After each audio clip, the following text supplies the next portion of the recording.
ஆண்டவர்களோடு இருப்பாராக.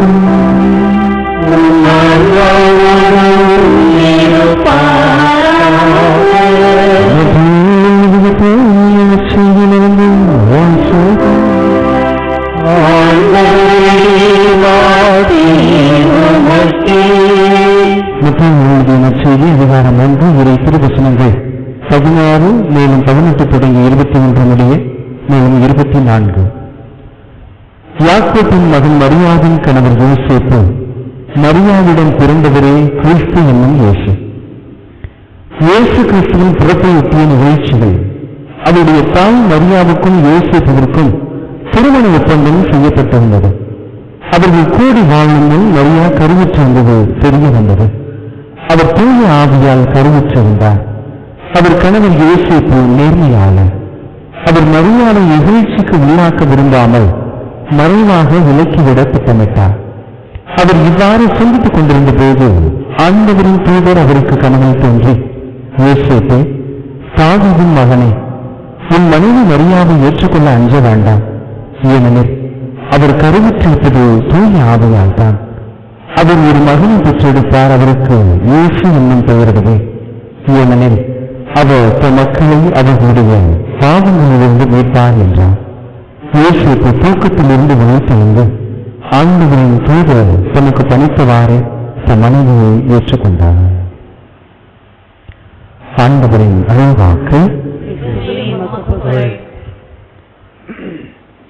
திரு இயேசு கிறிஸ்துவின் பிரியமான உறவுகளே, பாலைவனத்திலே ஒரு சோலை இருப்பது போல இந்த தவக்கால 40 நாளிலே இந்த நாள் மிகப்பெரிய ஒரு பசுமையான நாளாக நமது திருவதை நமக்கு கொண்டாட அழைப்பு விடுக்கிறது. புனித யோசேப்பினுடைய பெயரை தாங்கி இருக்கக்கூடிய ஒவ்வொருவருக்கும் பங்கு தந்தையின் சார்பாகவும் என்னுடைய சார்பாகவும் நாம விழா வாழ்த்துக்களை தெரிவித்துக் கொள்வதிலே நாங்கள் பெரிய மகிழ்ச்சி அடைகிறோம். பேர் வச்சுட்டீங்க, இப்ப நான் வைக்க போறேன் பாருங்க உங்களுக்கு ஒரு ஆப்பு. யோசேப்பு என்றால் இறைவனுக்கு நெருக்கமானவர் என்பது பொருள். யோசேப்பு என்றால் இறைவனுக்கு நெருக்கமானவர். இரண்டாவது பெயர் இறைவனுடைய பிம்பம். இறைவனுடைய பிம்பம் என்பது அதனுடைய இரண்டாவது பொருள். நாம் யோசேப்பு என்ற பெயரை பார்க்க வேண்டும். பழைய ஏற்பாட்டிலும் ஒரு யோசேப்பு, புதிய ஏற்பாட்டிலும் ஒரு யோசேப்பு. ரெண்டு பேருமே கனவுகளுக்கு அதிபதியாக இருக்கக்கூடிய ஒரு மனிதர்களாக இருக்கிறார்கள். அந்த யோசேப்பு தன்னுடைய சகோதரர்களால் உதறி தள்ளப்பட்டு விற்கப்பட்டு அது அடிமையாக போய் அங்கு போய் ஒரு சிறையில் 7 ஆண்டுகள் தங்கி துன்பப்பட்ட ஒரு மனிதர் பார்த்தோம் என்றால், தொடக்க நூல் 45 4வது வசனத்தை எடுத்து வாசித்து பார்த்தீங்கன்னா, கடவுள் அவருடைய விற்றதுனால் அவர்கள் பஞ்சத்திற்கு உள்ளாவதை கொண்டு தன்னுடைய சகோதரன் விற்று அந்த சகோதரன் செல்லக்கூடிய ஒரு சூழ்நிலை ஏற்படுது. அப்போது யோசேப்பு பார்த்து சொல்லுவார், சகோதரர்களே என் அருகில் வாங்கள். தொடக்க நூல் 45 4வது வசனத்தை எடுத்து வாசிப்பாங்க. சகோதரர்களே என் அருகில் வாங்க அப்படின்னு சொல்லுவார். இந்த பழைய ஏற்பாட்டு யோசேப்பில் இருக்கக்கூடிய அந்த பண்பு நம்மிடம் இருக்க வேண்டும். சண்டையிட்டார்கள், நமக்கு துரோகம் செய்தவர்களை மன்னியுங்கள் மன்னியுங்கள் என்று சொல்வதற்கு காரணம் என்னவென்றால், நாம் சந்தோஷமாக இருப்பதற்குத்தான், அவர்கள் சந்தோஷமாக இருப்பதற்கு அல்ல. நீங்கள் மன்னித்து பாருங்களே, உங்களை யாராவது ஏதாவது சொன்னாங்கன்னா மன்னிச்சு மட்டும் பாருங்க, அன்னைக்கு வர்ற உங்களுக்கு மகிழ்ச்சி உங்க வாழ்க்கையில வேற எதுவுமே மகிழ்ச்சி கிடையாது. ஏன் மன்னிக்க வேண்டும்? யோசேப்பு நமக்கு சுட்டி காட்டக்கூடிய ஒரு பாடம், மன்னியுங்கள், அப்பொழுதுதான் நல்லது இருக்கும். ஏன் மன்னிக்கணும் அப்படின்னா, ஒருவர் நம்மை துன்புறுத்துகிறார் என்றால் அதன் மூலமாக இறைவனுடைய திட்டம் இருக்கிறது என நம்பியவர் யோசேப்பு. யோசேப்புடைய வாழ்க்கையில் என்ன சொல்றார்? சகோதரி பார்த்து, நீங்கள் என்னை விற்றதை குறித்து வருத்தப்படாதீர்கள், எல்லாம் கடவுளுடைய திட்டம் என்று சொல்லுகிறார். இன்று நம்முடைய வாழ்க்கையில் ஏற்படக்கூடிய அந்த துன்பங்களை எல்லாத்தையும் கடவுளுடைய திட்டமாக நாம் பார்த்தோம் என்றால் நமக்கு எந்த பிரச்சனையுமே கிடையாது. நீ ஒவ்வொரு சோதனைகளையும் எடுத்து பாருங்க. உறவுகளால் புறக்கணிக்கப்பட்டிருப்பீர்கள். இங்கே கூட பிறந்த சொந்த அண்ணங்களாலே புறக்கணிக்கப்பட்டிருக்காரு, அவரே போய் மன்னிச்சுட்டு வந்துட்டாரு. கூட பிறந்தவங்களே மன்னிக்கிறாரு. நம்ம சும்மா நண்டு சிண்டுகளை மன்னிக்க முடியாம மனசுக்குள்ள போட்டு காலை உணவு, மதிய உணவு, இரவு உணவு போட்டு வளர்த்துக்கிட்டு உட்கார்ந்துருப்போம். அப்ப யோசிப்பு சொல்லக்கூடிய முக்கியமான பண்பு என்னவென்றால் மன்னிப்பு, பிறகு ஏற்றுக்கொள்ளக்கூடிய ஒரு சூழ்நிலை இருக்க வேண்டும் என்று சொல்கிறார். கனவுகளுக்கு விளக்கம் சொல்லக்கூடியவராக இருக்கிறார். மனிதர்கள் கனவுகளினால் இன்று அலைக்கழிக்கப்படக்கூடியவர்கள் அதிகமாக இருக்கிறார்கள். இன்னைக்கு சாதாரண சந்திச்சோம்னா, ஃபாதர் நேற்று இரவு கனவுல பாம்பு வந்துச்சு ஃபாதர், பொட்டுன்னு போட்டுச்சு போற, பட்டுன்னு போயிட்டேன் ஃபாதர் அப்படின்பாங்க. கதவை திறந்து பார்க்கிறேன், ஒரு காளமாடு நிக்குது ஃபாதர். அப்படியே நான் நடந்து போறேன் ஃபாதர், ஏதோ திடீர்னு ஒரு குழிக்குள்ள விழுகிற மாதிரி ஒரு கனவு ஃபாதர் அப்படின்றால் வேற ஒன்றுமல்ல. அந்த கனவுகளுக்கெல்லாம் வேற ஒன்றுமல்ல, தீய எண்ணங்கள் உள்ளே நமக்குள்ளே குடியிருப்பதனால் தீயவர்கள் நம்மை துரத்துவார்கள். சாத்தான் நம்மளை எல்லாம் பார்த்தா என்ன சொல்லணும்? நம்மளை எல்லாம் பார்த்து என்ன சொல்லணும்? கோயில்ல இருக்கிறோம், நம்மளை பார்த்து என்ன சொல்லணும் சாத்தான்? இவர்கள் எல்லாம் இறைவனுடைய பிள்ளைகள் அப்படின்னு சொல்லிட்டு போயிரும் நினைக்கிறீங்களா? அவனுக்கு சொந்தக்காரனா இருந்தா தான் பேசாம போகும். நம்ம இறைவனுக்கு சொந்தக்காரனா இருந்தா அது நம்மளைய சோதிச்சுதான் பார்க்கும். அப்ப நான் சோதனைக்கு உட்பட்டு இருக்கிறேன் என்றால் நான் இறைவனுடைய பிள்ளையாக இருக்கிறேன் என்பது பொருள். இப்ப அவனுக்கு சொந்தக்காரனா இருந்தா அப்பா இவனை தொடவே கூடாது, ஏன்னா இவன் நம்ம ஆளு, இவன் மௌனமா நமக்கே ஒரு உதவி செய்யக்கூடிய ஆள், நமக்கு ஆள் சேர்க்கக்கூடிய ஆள், இவனை ஒண்ணும் பண்ணாதேன்னு சாத்தான் ஒதுங்கி போகக்கூடிய அந்த சூழ்நிலையை பார்க்கும். இந்த பழைய ஏற்பாட்டு யோசிப்பை ஒப்பிட்டு பார்க்கும்போது அப்படியே புதிய ஏற்பாட்டு யோசிப்புக்கு வரும். இருவருமே அதிகமாக பேச மாட்டார்கள். 1400 ஆண்டுகள் வரையிலும் யோசிப்பு இயேசுடைய வளர்ப்பு தந்தை, அவ்வளவுதான் மட்டும் தெரியும், வேற ஒண்ணுமே கிடையாது. 1400 ஆண்டுகள் வரைக்கும் யோசிப்பு பற்றிய ஒரு பக்தியும் வளரல, ஒண்ணுமே போகல. 1400 ஆண்டுகளுக்கு பிறகுதான் இவருடைய முக்கியத்துவமும் மேலாண்மையும் எடுத்து காட்டப்படுகக்கூடிய அந்த சூழ்நிலையா பார்க்கிறோம். இன்னைக்கு பல பெண்கள் கேட்கக்கூடிய வரம், திருமண வரம் எப்படி? எனக்கு யோசேப்புவை போல கணவர் கிடைக்க வேண்டும். ஏன்? வாய் பேச மாட்டார். அப்ப எல்லா மணமகனும் எப்படி கேட்கணும்? எனக்கு மரியாதை போல மனைவி வேணும்னு கேட்கணும். அப்ப இன்னைக்கு பேசாத கணவர் அல்ல, நம்ம நினைக்கிறோம் யோசேப்பு பேசவே இல்லை என்று நினைக்கிறோம். அவர் பேசுவதா இல்லாம இல்ல, நல்லா பேசினார், நல்லா பேசினார். எப்படி? வார்த்தையினால் மட்டும் அல்ல, செயலினால். அப்ப யோசேப்பினுடைய சிந்தனை எப்படி இருந்தது என்பதை பார்க்க வேண்டும். அவர் சாதாரண ஒரு மனிதராகத்தான் இருக்கிறார், இறைவனுடைய குரலுக்கு செவிமடுக்கிறார். ஏனென்றால் அவருடைய உள்ளத்தில் கள்ளம் கபடம் இல்லை. இது எப்படி நமக்கு தெரிய வேண்டும் என்றால், மரியாவை மறைமுகமாக விலக்கிவிட திட்டமிட்டார். இது வரலாறையும் தெரிஞ்சுக்குங்க. யோசேப்புக்கு மரியா கருவுற்றிருப்பது யார் சொன்னது? யாரு? வானதூதர் முதலில் சொன்னது மரியாதான். வானதூதர் தான் அதை தெளிவுபடுத்துகிறார். முதலில் மரியா 3 மாதங்கள் தங்கி வந்த பிறகு கொஞ்சம் வயிறு கொஞ்சம் வெளிப்பட ஆரம்பிக்குது. அப்போதைக்கு நீ யோசேப்புவை தனியாக அழைத்து, நான் இந்த மாதிரி இப்படி ஒரு சூழ்நிலையில் இருக்கிறேன் என்பதை மறைமுகமாக தெரியப்படுத்துகிறார். அதை கொஞ்சம் மறைமுகப்படுத்திய பிறகுதான் யோசேப்பு தனியாக சென்று மறைமுகமாக விலக்கி விடலாம் என்று திட்டமிடுகிறார். அப்பொழுதுதான் வானதூதர் அவர்கள் அவருக்கு கனவில் தோன்றி, அவர் சொன்னது உண்மைதான், இயேசு கிறிஸ்து என ஒருவர் பிறப்பா, ஒரு ஆண் குழந்தை பிறக்க, அதுக்கு இயேசு பெயரிடுவ, எல்லாம் வளர்ப்ப அப்படின்னு சொல்லக்கூடிய அந்த சூழ்நிலை பார்க்கிறோம்.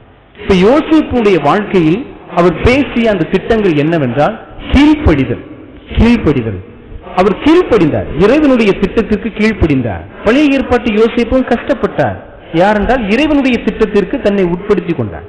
புதிய ஏற்பாட்டு இயேசுடைய வளர்ப்பு தந்தைய யோசேப்பும் கடினப்பட்டார். எப்படி கடினப்பட்டார்? போய் ஒரு மனைவி கருவுற்றிருப்பது வழியால துடிக்கிறாங்க, வீடு வீடா இடம் கேட்கிறார். ஒரு கணவருக்கு அந்த இடத்தில் யாருமே வீடு கொடுக்க முன் வரல. என்ன மனநிலை அவருக்கு வந்திருக்கும்? போயா கடவுளாவது நீனாவது, நீ பேசாம கடந்திருந்தாலும் கடந்திருக்கலாம், இப்படிப்பட்ட ஒரு தொந்தரவு கொடுத்து என்னைய போட்டு இப்படி பாடுபடுத்துற, நடு வீதியில குழந்தையை பெற்றெடுப்போன்னு முழங்கால் போட்டு கடவுள்கிட்ட கடுப்பாகி வேண்டல. கடவுளிடம் பொறுமையாக இருக்கிறார். இது ஏதோ ஒரு இறைவனுடைய திட்டம் என அமைதியாக இருக்கிறார். அன்னை மரியாளும் பொறுமையாக இருக்கிறார். அந்த இடத்தில் தனக்கு துன்பம் வரும்போது, நீர்தானே சொன்னீர் ஒரு இறைமகனை பெற்றெடுப்பீர் சொல்லி தெருவுலையா பெற்றெடுப்போம் என்று கேட்கவில்லை. அவர் அமைதியாக இருக்கிறார். அப்ப இறைவனுடைய திட்டத்திற்கு கீழ்ப்படிதல். இன்னைக்கு நம்ம நல்ல மருத்துவமனையில பிறந்திருப்போம், ஆனா கடவுளை பார்த்து 10,000 கேள்வி கேட்டுக்கிட்டு இருப்போம். ஏன்னா நம்மளை சொகுசா கடவுள் பெற்றெடுத்துட்டார்ல, அதனால நம்ம கேட்கத்தான் செய்வோம். நம்மளை நடுப்பாதையில பெற்க வச்சிருந்தாத்தேன் இறைவனுடைய திட்டமும் அன்னை மரியாளுடைய அந்த வேதனையும் நமக்கு புரியும். நம்ம அப்படியே சொகுசான இடத்தில் இருப்பதனால்தான் இன்று இறைவனுக்கு அதிகமான கேள்விகள் போய் கொண்டிருக்கிறதை நாம் சிந்தித்து பார்க்க வேண்டும். அப்ப அந்த இடத்தில் என் மனைவிக்கு இடம் கிடைக்கவில்லை, ஒரு இறைமகன் இப்படியா பெற்றெடுக்க முடியும் என்று கடவுளுடைய திட்டத்துக்கு எதிராக புறப்படவில்லை. அடுத்தது, குழந்தையை கொல்ல தேடுகிறான், தூக்கிட்டு எகிப்துக்கு ஓடுன்ற, உடனடியாக எகிப்துக்கு ஓடுறார். எகிப்தில் இருக்கிறாங்க. திருப்பி 7 ஆண்டுகளுக்கு பிறகு ஏரோது இறந்து விட்டான், திருப்பி தூக்கிட்டு இஸ்ரேலுக்கு வா அப்படிங்கிறார். திருப்பி அங்கிருந்து பயண புறப்பட்டு இஸ்ரேலுக்கு வருகிறார். அப்ப குழந்தை பெற்றெடுத்த பிறகு 6 மாதங்கள் இருக்கிறாங்க. அந்த இடத்திலிருந்து எகிப்துக்கு தப்பி ஓட வேண்டும், 300 மைல் தூரம் போக வேண்டும். அப்ப அந்த கழுதையில் அமர்ந்து அவர்கள் செல்லக்கூடிய அந்த சூழ்நிலை பார்க்க வேண்டும். எவ்வளவு ஒரு கடினமான ஒரு பயணத்தை மேற்கொண்டிருப்பார்கள். தங்களுடைய உயிரையும் பிடித்துக் கொண்டு, கடவுளுடைய உயிரையும் பிடித்துக் கொண்டு அவர்கள் தப்பித்து ஓடக்கூடிய அந்த சூழ்நிலையை பார்க்க. அப்ப அந்த இடத்தில் யோசிப்பு என்ன கேட்டிருக்க வேண்டும் இறைவனை பார்த்து? நாங்க வாட்டுக்க பேசாம நிச்சயதார்த்தம் தானே பண்ணியிருந்தோம், விட்டுருந்தேன்னா நாங்க வாட்டுக்க கல்யாணம் பண்ணி நாங்க வாட்டுக்க புள்ள குட்டியை பற்றி சந்தோஷமா இருந்திருப்போம். தேவையில்லாம எங்க 2 பேர் நடுவுல நீ நுழைஞ்சு இப்படி எங்களை பாடுபடுத்துறீன்னு கடவுளை பார்த்து கேட்டாங்களா? கேட்க மாட்டாங்க. ஏனென்றால் குறைகுடம் கூத்தாடாது, குறைகுடம் கூத்தாடாது. அவர்கள் நிறைகுடம். அதனால்தான் இறைவனோடு இறுதி வரையும் இணைந்திருந்தார்கள். நம்ம குறைகுடம் பாதியிலே அத்துட்டு போறதுக்கு தான் விரும்புமே ஒழிய, நிறைகுடமாகி அவர்கள் இறுதி வரையிலும் நின்றார்கள். அனைத்து துன்பங்களையும் எதிர்த்து மேற்கொண்டார்கள். ஏனென்றால் ஆண்டவருடைய அருள் அவர்களோடு இருப்பதை உணர்ந்து கொண்டு வாழ்ந்ததனால் தான் அது. 3வது துன்பத்தை பார்க்கிறோம். முதல் துன்பம் இடம் கிடைக்கவில்லை, 2வது துன்பம் குழந்தையை தூக்கிட்டு ஓடு, 3வது துன்பம் 12 வயதில் குழந்தை இயேசுவை காணாமல் தேடக்கூடிய அந்த அவல நிலை. அப்பொழுது சந்திக்கும் போது யோசேப்பு கூட எதுவும் பேச மாட்டார், மரியாதான் பேசிக் கொண்டிருப்பார். இப்ப மரியாதான் அவருக்கு முன்பாக பேசி அவரை ஆறுதல் படுத்தக்கூடிய சூழ்நிலை. ஏன் யோசேப்பு பேசவில்லை என்றால் அவருக்கு திட்டம் என்னவென்பது கனவில் தெரியும். இங்கு இருக்க வேண்டும் என்பது திட்டம், இவன் என்ன செய்ய வேண்டும் என்பதும் திட்டம் என்பது யோசேப்புக்கு தெரிந்திருந்ததனால் அமைதியாக இருந்தார். தனக்கு தெரிந்த தொழிலை இயேசு கிறிஸ்துவுக்கு கற்றுக் கொடுக்கிறார். அப்பொழுதுதான் சிலுவைகள் செய்யக்கூடிய அந்த கார்பெண்டர்ஸ், அதாவது ஆசாரிமார்கள் சிலுவை செய்து கொண்டிருக்கக்கூடிய நபர்கள் மத்தியில் சூசேப்பரும் அன்னமரியாலும் இணைந்து இயேசுவிடம் சொல்லக்கூடிய வார்த்தை ஒன்று பதிவாகி இருக்கிறது. என்னவென்றால், நம் வாழ்வில் என்ன வேணாலும் செய்யலாம், ஒரு டேபிள் செய்யலாம், சேர் செய்யலாம், ஆனா சிலுவை மட்டும் செஞ்சு யார் முதுகிலையும் தூக்கி வைக்க கூடாது அப்படின்னு சொல்லிட்டு வேண்டியிருக்காங்க. அதனால்தான் இயேசு கிறிஸ்து இறுதி வரையிலும் எவர் முதுகிலும் சிலுவையை சுமத்தவில்லை, எவர் முதுகிலும் சிலுவையை சுமத்தவில்லை, தான் தான் அந்த சிலுவையை சுமந்தார். அதான் அவர்களுடைய வளர்ப்பை நாம் பார்க்க வேண்டும். அப்ப யோசேப்புடைய வாழ்க்கையில் நேர்மையாளராக இருக்கிறார், இறைவனுக்கு உகந்த வாழ்க்கை வாழ்கிறார், இறைவனுக்கு கீழ்ப்படிவதை நாம் பார்க்கிறோம். இன்று நாம் யோசிக்கிறோம், இன்று யோசேப்புடைய பெயரை எனக்கு இருக்கிறது, யோசேப்புடைய பக்தி எனக்கு இருக்கிறது, ஆனால் அவருடைய பண்புகள் இருக்கிறதா அப்படிங்கிறத நான் பார்க்கிறோம். அந்த பண்புகள் நமக்கு ரொம்ப முக்கியம். நம்ம என்ன நினைக்கிறோம், பக்தி முடிச்சுச்சுன்னா போயிரும் அப்படின்னு நினைக்கிறோம். பக்தி எதுக்கு? அது சும்மா பவுடர் அடிக்கிறது மாதிரி தான். இன்னைக்கு கோயிலுக்கு வரும்போது அடிப்போம், வீட்டுக்கு போனோம்னா கொஞ்ச நேரத்தில் வேர்த்து கலைஞ்சு போயிடும். அது மாதிரி போயிடக்கூடாது பக்தி. நம்ம பவுடர் அடிக்கிற மாதிரி பக்தியை வச்சுக்கிற கூடாது. பக்தி என்பது அது நம்மோடு கலந்து இருக்க வேண்டும். எவ்வாறு ஒரு குழம்போடு உப்பு கலந்தா தான் நல்லா இருக்கும். உப்பு கலக்காம அப்படியே கல்லு மாதிரி இருந்துச்சுன்னா எடுத்து வாயில் வைக்க முடியுமா? வைக்க முடியாது. அதே போல இறைவனோடு கலக்க வேண்டும் என்பதுதான் இந்த யோசேப்பினுடைய நாளிலே நமக்கு சுட்டி காட்டக்கூடிய ஒரு சூழ்நிலையாக இருக்கு. எனவே அப்படிப்பட்ட ஒரு பண்பு வேண்டி நாம் இணைய வேண்டும். யோசேப்பு சொல்லக்கூடியது போல்தான், தானத்திலே தியானத்திலே சிறந்த தியானம் நிதானம். அந்த நிதானம் யோசேப்புடன் இருந்தது, இன்று என்னிடம் இருக்கிறதா? இன்னைக்கு நாம் அவசரமாக திட்டுகிறோம், அவசரமாக பொறாமைப்படுகிறோம், அவசரமாக பிறரை பழித்துரைக்கிறோம், அவசரமாக கடவுளை கேள்வி கேட்கிறோம், அவசரமா வரம் வேணும்னு கேட்கிறோம். ஏன் அவசரம்? அப்ப யோசேப்புவை போல நான் அவசரம் இல்லாமல் இருக்க கற்றுக்கொள்ள வேண்டும். இன்னைக்கு நான் யோசேப்பிடம் ஒன்று கற்றுக்கொள்கிறேன். ஒரு நல்ல கணவனாக நான் என்ன செய்ய வேண்டும்? மனைவி மரியாளுக்கு அவர் செவிமடுத்தார், அவருடைய சூழ்நிலையை புரிந்து கொண்டார். அவர் வெளியில போய் என் மனைவி இதை செய்கிறார் அதை செய்கிறார் என்று சொல்லவில்லை. அதே போல் நல்ல மனைவி என்ன செய்ய வேண்டும்? என் கணவருக்கு நான் உகந்து நடக்க வேண்டும், குடும்ப திட்டங்களை அமர்ந்து சிந்திக்க வேண்டும். வெளியில போய் என் கணவர் இப்படி அப்படி என்று பேசி வியாபாரம் செய்து கொண்டிருக்கக்கூடிய மனநிலை நம்மிடம் இருக்கக்கூடாது என்பதை சுட்டிக்காட்டு. எனவே இந்த குடும்ப சூழ்நிலையில் தான் நாமும் இருக்கிறோம். நாம் எப்படிப்பட்ட மனிதர்களாக இருக்க போகிறோம் என்பதை பார்க்க வேண்டும். அனைவரையும் ஏற்றுக்கொள்ளக்கூடிய மனநிலையில் இருக்கிறோமா, இல்லை பிரிந்து செல்லக்கூடிய மனநிலை இருக்கிறோமா என்பதை பார்க்க வேண்டும். இந்த தவக்காலத்திலே நாம் தவம் சொன்னாலே என்ன சிந்திக்கணும் அப்படின்னா, இயேசுனுடைய பாடுகளை சிந்திக்க வேண்டும் சொல்லுவோம். அப்புறம் ரெண்டாவது நம்ம செஞ்ச பாவங்களையும் சிந்திக்கணும். மூன்றாவது என்ன சிந்திக்க வேண்டும்? நான் இன்னொன்னு சொல்லிட்டேன் உங்களுக்கு, தவக்காலம்னோட நீங்க உடனே பாடுகளையும் பாவத்தையும் மட்டும் சிந்திச்சுக்கிட்டு இருக்காதீங்க. அப்படி சிந்திச்சுக்கிட்டே இருந்தீங்கன்னா மற்ற 325 நாளும் உங்களுக்கு பெரும் பாடாகி போயிடும். மூன்றாவது கட்டத்திற்கு தாவ வேண்டும். என்னிடம் இருக்கக்கூடிய பலத்தை தியானிக்க வேண்டும். என்னிடம் என்ன பலம் இருக்கிறது அப்படின்னு பார்க்கணும். ஒரு மன்னிக்கக்கூடிய பலம் இருக்கிறதா? நன்றி ஆண்டவரே. அன்பு செய்யக்கூடிய பலம் இருக்கிறதா? நன்றி ஆண்டவரேன்னு சொல்லணும். பலவீனத்தை மட்டுமே நாம் தியானித்துக் கொண்டிருந்தோம் என்றால் அது நம்முடைய பலத்தையும் பலவீனமாக மாற்றிவிடும்.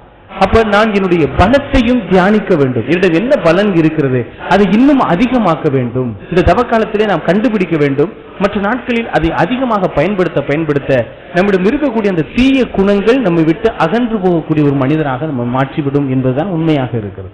எனவே யோசேப்பு நமக்கு சுட்டி காட்டக்கூடிய ஒரு பாடமாக நமக்குள் இருக்கக்கூடிய அந்த நல்ல குணங்களை நாம் வளர்த்து கொள்ள வேண்டும் என்பதுதான். நீங்கள் நிதானமாக இருக்கிறீங்களா என்பதை கற்றுக்கொள்ள வேண்டும். தவக்காலத்தில் இன்னைக்கு யோசிப்படும் நான் கற்றுக்கொள்கிறேன் என்ன? நிதானம். உடனே விமர்சிக்க வேண்டாம், உடனே கோபப்பட வேண்டாம், உடனே எல்லாம் பட வேண்டாம். நாம் உடனே படுகிறோம் என்றால், கடவுளும் உடனே கோபப்பட்டார் என்றால் நம்மால் இங்கு உட்கார்ந்திருக்க முடியாது. அற்ப மனிதர்கள் எதையாவது சொல்லத்தான் செய்வாங்க. அவ்வளவுதான் அவங்களுடைய விவரம், அவ்வளவுதான் அவங்களுடைய மூளைன்னு சொல்லிட்டு நம்ம கடந்து செல்ல கற்றுக்கொண்டோம் என்றால் நம்முடைய வாழ்க்கை என்னாலும் இனிமையாகத்தான் இருக்கும் என்பதை சிந்தித்து பார்க்கணும். இன்னைக்கு உட்கார்ந்து யோசிச்சுக்கிட்டே இருக்கும்போது யோசிப்பு ஞாபக 2 வரிகளில் ஒரு கவிதை ஒன்று வந்தது. வேகமா போய் லட்சங்களை செலவழிப்பதை விட நிதானமாக போய் ஆயிரங்களை அனுபவிக்கலாம். வேகமாக போய் விபத்துக்கு உள்ளாகி லட்சங்களை செலவழிப்பதை விட மெதுவாக போய் ஆயிரங்களை அனுபவிக்கலாம். என்னப்பா அது உதாரணம்? வாகனத்துல நான் வேகமா போறேன், எங்கிட்டாவது மோதிட்டு நான் லட்சத்தை செலவழிப்பேன், எனக்கு கிடையாது, அது எப்படியோ மண்ணா போகும். ஆனா நான் மெதுவா போக கத்துக்கிட்டேன் அப்படின்னா என் கையில் இருக்கிற 1000 நான் செலவழிக்க கத்துக்கிறேன். எனக்கு என்னை சார்ந்தவர்களுக்கு செலவழிக்க நான் கத்துக்கிறேன். அதே போலதான் வாழ்க்கையிலும் வேகமாக கோபப்படுகிறேன் என்றால் என்னுடைய உடலில் இருக்கக்கூடிய இறைவனுடைய சக்தியை லட்சக்கணக்கில் நான் செலவழிக்க நேரிடும். நான் நிதானமாக இருந்தேன் என்றால் அதே சக்தி என்னை பக்குவப்படுத்தும் என்பதுதான் உண்மையாக இருக்கிறது. இப்பொழுது நாம் சிந்தித்து பார்க்கிறோம், நம்ம எதில் வேகம் காட்டுகிறோம், எதில் நிதானம் காட்ட வேண்டும்? எதுலையுமே நமக்கு வேகம் அப்படி கூடாது. வேகமா போய் லட்சங்களை செலவழிக்கக்கூடிய மனிதர்கள் தான் இன்னைக்கு அதிகமாக இருக்கிறார்கள். ஆனால் நிதானமாக போய் ஆயிரங்களை அனுபவிக்கக்கூடிய மனிதர்கள் குறைவாகத்தான் இருக்கிறார்கள். எனவே இன்னைக்கு சுகர் கேட்டோம் அப்படின்னா 350 450 போய்கிட்டு இருக்குது. இப்போ கொலஸ்ட்ரால் எத்தனை கேட்டோம்னா அது 250 150 350 போய்கிட்டு இருக்குது. நம்ம எல்லாருமே பணக்காரங்களா தான் இருக்கிறோம் அந்த விஷயத்துல. ஆனா குணநலன்களில் பணக்காரங்களாக இருக்க வேண்டும். அதை நாம் அனுபவிக்க கற்றுக்கொள்ள வேண்டும். எனவே நாம் சிந்திக்கக்கூடிய ஒன்றே ஒன்றுதான், என் வாழ்வில் இனிமேல் வேகமாக போய் விபத்துக்கு உள்ளாகி நான் லட்சங்களை செலவழிப்பதை விட நிதானமாக நான் சென்று ஆயிரங்களை அனுபவிக்க எனக்கு தேவையான வரத்தை தந்திருளும் இறைவா என வேண்டினோம் என்றால் நமக்கு எல்லா பண்புகளுமே கிடைத்துவிடும். எனவே நிதானம் என்ற ஒன்றை நாம் கடைபிடித்தோம் என்றால் நம்முடைய வாழ்வில் எல்லா நாளுமே சந்தோஷமாகத்தான் இருக்கும். இன்னைக்கு கோபத்துல கத்துவாங்க, நீங்க நிதானமா இருங்க, நாளைக்கு அமைதி ஆயிடுவாங்க. நாளைக்கு கோபத்துல கத்தலாம், நீங்க நிதானமா இருங்க, அடுத்த நாள் அமைதியாயிரும். இப்ப எப்பொழுது எதிர்வினை ஆற்றுகிறது என்றால், நான் கோபத்துல கத்த அவங்களும் கோபத்துல கத்த, அவங்களும் கோபத்துல கத்த நானும் கோபத்துல கத்த, வளர வளர வளர வளர வளர அப்படியே வளர்ந்து போய் பெருசா போய் அது அப்படியே சண்டையாக மூட்டி அது உடனே நம்முடைய நிம்மதி எல்லாம் கெடுத்தது. சற்று நிதானமாக இருக்க கற்றுக்கொள்ளுங்கள். கடவுள் நிதானமாக இருந்தார், அதனால்தான் அவர் வென்றார். யோசேப்பு நிதானமாக இருந்தார், அதனால்தான் அவர் வென்றார். நாமும் நிதானமாக இருந்து நம்முடைய வாழ்க்கையை வெல்ல முயற்சி செய்ய இந்த பலியிலே நாம் ஒப்புக் கொடுத்து ஜெபிப்போம். ஆமென்.